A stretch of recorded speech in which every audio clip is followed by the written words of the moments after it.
Mitch Landrieu's speech over the removal of the Confederate monuments in New Orleans, 2017. The soul of our beloved city is deeply rooted in a history that has evolved over thousands of years, rooted in a diverse people who have been together every step of the way, for both good and for ill.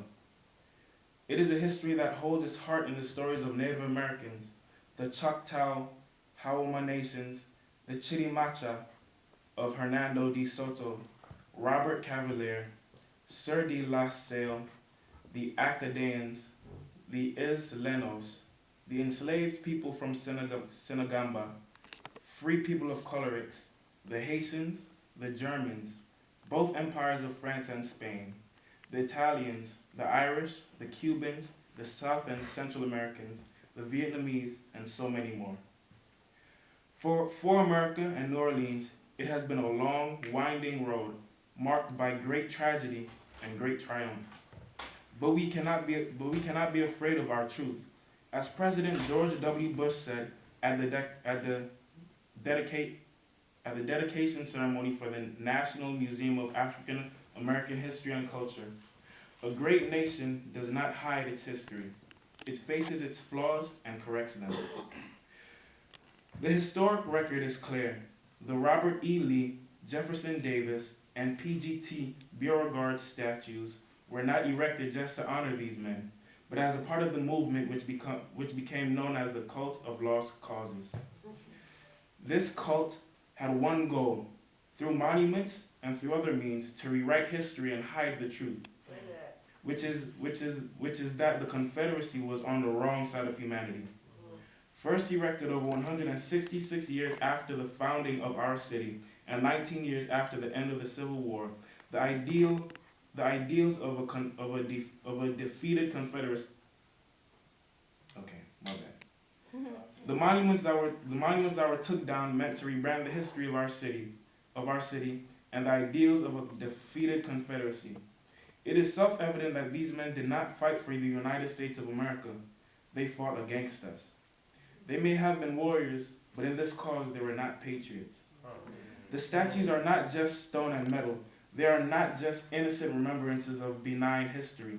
These monuments purposefully celebrate a fictional, santicized Confederacy, ignoring the death, ignoring the enslavement and the terror that it actually stood for. And in the second decade of the 21st century, asking African Americans or anyone else to drive by properties that they own, occupied by reverential statues of men who fought to destroy the countries and deny that person's humanity seems perverse and absurd. Century-old wounds are still raw because they have never healed right in the first place. Here is the central truth. We are better together than we are apart. Indivisibility is our essence. Isn't this the gift that the people of New Orleans have given to the world? We radiate beauty and grace in our food, in our music, in our architecture, in our joy of life, in the celebration of death. In everything that we do, we gave the world this funky thing that we call jazz. The most uniquely American art that is developed across the ages from different cultures. Think about second lines. Think about Mardi Gras. Think about muffaletta. Think about the saints, gumbo, rice and red beans and rice. By God, just think. All we hold dear is created by throwing everything in a pot, creating and producing something better. Everything a product of our history, historic diversity. We are proof that out of many we are one, and better for it. Out of many we are one, and we really do love it. And yet, we seem to find so many excuses for not doing the right thing. Again, remember President Bush's words. A great nation does not hide its history. It faces its flaws and corrects them. We have not erased history. We are becoming a part of the city's history by writing the wrong images these monuments represent, and crafting a better, more complete future for all of our children and for the future generations. And unlike when these Confederate monuments were first erected as a symbol of white supremacy, we now have a chance to create not only new symbols, but to do it together as one people. In our blessed land, we all come to the table of democracy as equals. We have reaffirmed our commitment to a future where each citizen is guaranteed uniquely, who is guaranteed the uniquely American gift of life, liberty, and the pursuit of happiness.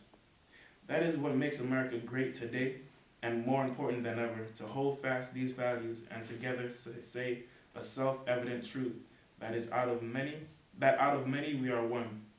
That is why today we reclaim these spaces for the United States of America, because we are one nation, not two, indivisible, with liberty and justice for all. Not some, we all are part of one nation, all pledging allegiance to one flag, the United States of America.